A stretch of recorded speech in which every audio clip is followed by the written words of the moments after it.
Kaya hello po, magandang buhay po mga kapusong kolektor. Ay atin lang pong pag-uusapan itong tungkol naman po sa mga bariyang ito. Atin pong ipakilala po natin o ating kilalanin isa-isa. Kasi pumutok na naman yung may mga nabudol o nadali doon sa 1 piso naman yun. Yung 1972 at 1974 na madalas din natin na sinasabi na yun po ay mga common lamang o ordinaryong mga barya at hindi po yun rare na nabibili ng sobrang mahal. Napakadami po nun, milyon-milyon ang bilang nun sa paggawa. Okay, sa Numismatic Philippines sa ating malalaman, umabot yun ng ayong 1972 at 1974 ng 215 million. 215 million, kasama na po yung mga minted ng 1973 na dated ng 1972, minted ng 1975, dated 1974. May mga ganun kasi, kaya umabot ng 215 million. Napakadami nun. At yun yung sinasabi na nabibili ng 100,000.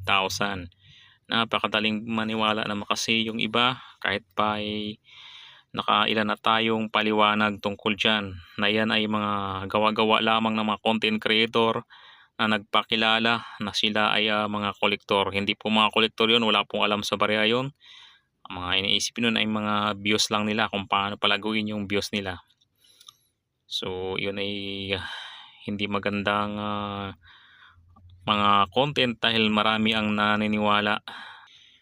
Okay, balik tayo rito. Ating pag-usapan po ito kasi ito ay pinupost din na po ng mga content creator na nagpakilalang kolektor at na sila daw ay bumibili ng ganitong uri ng barya na napakamahal. May nagpo-post nito, may nabibili ng 5,000, may nabibili ng 10,000. Ayun. So baka maniwala na naman ang iba. So dito sana po ay may makapanood. So paliwanag po natin, ang ilan dito ay mga demonetized na or hindi na natatanggap. Ang iba naman ito ay circulating pa hanggang ngayon. Mga commemorative na, so puro mga commemorative ito lahat. Kasi nga bihira lang kasi makikita din. Baka kasi sabihin ninyo na totoo na ito ay nabibili ng mahal. Ang iba nito, yung mga flora and fauna na commemorative, ang iba naman ay new design series. Ito nasa itaas, yung mga 10 piso at 5 piso. Damputin ating kilalanin isa-isa po para makita po ninyo at makilatis. So ito po yung 2 piso ay 1991, 100 taong karawan ni Jose P. Laurel. Ito po ang kanyang likurang bahagi. So ito po ay ordinary lamang, hindi po rare yan, hindi, wala pong halong silver yan. At ang kondisyon na ganito ay circulated condition. Hindi po nabibili ng mahal yan, pwedeng itabi dahil nga po ay demonetized na at commemorative para isariling koleksyon lamang. Ngayon ito naman po ay 1990, kasangtang taon nakarawan din ni Elpidio Quirino. Ito naman ang likurang bahagi. So yan ay circulating commemorative coins nung ito ay hindi pa na-demonetize. So ang halaga nito ay 2 piso pa rin. Hindi naman gagawa ang BSP ng ginto at silver para sa halagang 2 piso na denomination lang. So may mga silver, maabot ng mga siguro 2,000 hanggang 3,000 yung mga commemorative na hindi circulation. 1892, 1992. Yan. Ito naman ang kanyang likurang yan, maliit na 2 piso. Ito ay 1 piso. Okay, ika 50th na anniversary. So 1942, 1992, araw ng Kagitingan. 1942, araw ng Kagitingan pa ito. Kaya yan, 1942. Sumunod naman po niyan na pang mga itong lahat ay ganun din. Ito naman isa, ano ba to, Antipolo commemorative coin, ika 100 taong ng Antipolo Rizal. Oh, maganda rin naman itabi ito bilang koleksyon lamang. Wag tayong umaasa na mga lahat ng barya na na-demonetize na o kakaibang barya ay nabibili ng libo-libo, nabibili ng mahal. So yung mga commemorative na nabibili ng mahal ay hindi yon circulation, na yun ay ginawa para sa collection lang, para sa mga collectors. Yun mahal kasi gawa sa silver yung iba nun. Oh, ano pa bang iba nito na hindi natin nakita? Ito naman ay yun, dekada ng kultura ng Pilipino. 1998, 1898, 1998. Okay, commemorative coins, circulation commemorative coin. So ito naman ay mga circulating commemorative coin. Hanggang ngayon ay atin pang ginagamit. So face value, ganun pa rin ang halaga.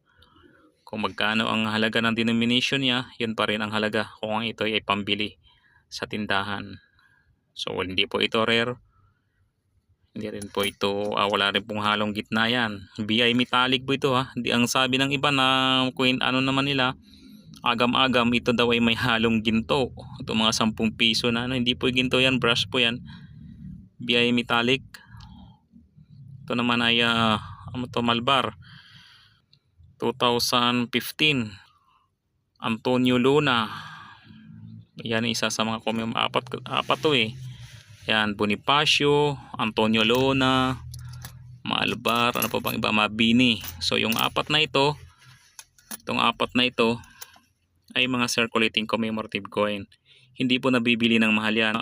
Face value lang po yan. Wala pong karagdagang collector's value po ito.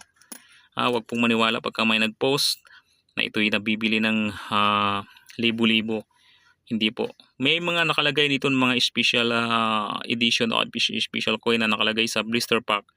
Maganda ang klase kasi ang tawag doon ay brilliant uncirculated. So hindi siya nag-circulate. Hindi nahawakan ng kamay yun kasi nakalagay, nakasealed po yun sa blister pack. So binibenta yun ng 150. Yung isang naka-blister galing mismo sa BSP yun. Gawa ng yung blister pack galing mismo sa BSP. Ito naman ay mga 5 piso na isa din to sa mga pinopost na sinasabing nabibili ng mahal. Libo-libo daw. Hindi rin totoo yan dahil ito ay circulating commemorative coins pa rin na 5 piso. Okay, itong isa ay parehong lumabas to noong 2014, itong dalawa. Yan, itong Bayaning Pilipino, 2014 nilabas yan. At itong 70th anniversary ng Leyte Gulf Landing. Okay, 70th anniversary po ito. Hindi po ito yung ito po ay circulating commemorative coin. May isa pang commemorative coin, yung 50th anniversary. Oo, mahal yun. Mahal po yun, nasa mga 3,000 o 4,000. 50th anniversary po, hindi po 70th anniversary. So ang kanyang likod ay hindi ganito ang Republika ng Pilipinas, yung likod niya. So hindi po ganito ang design. Leyte Gulf Landing din yun, 50th anniversary, yun po yung mahal. So ito lahat po ay mga ordinary coin or mga circulation coin. May yung na-demonetize at saka yung circulating pa lang. So lahat po ito ay hindi nabibili ng mahal.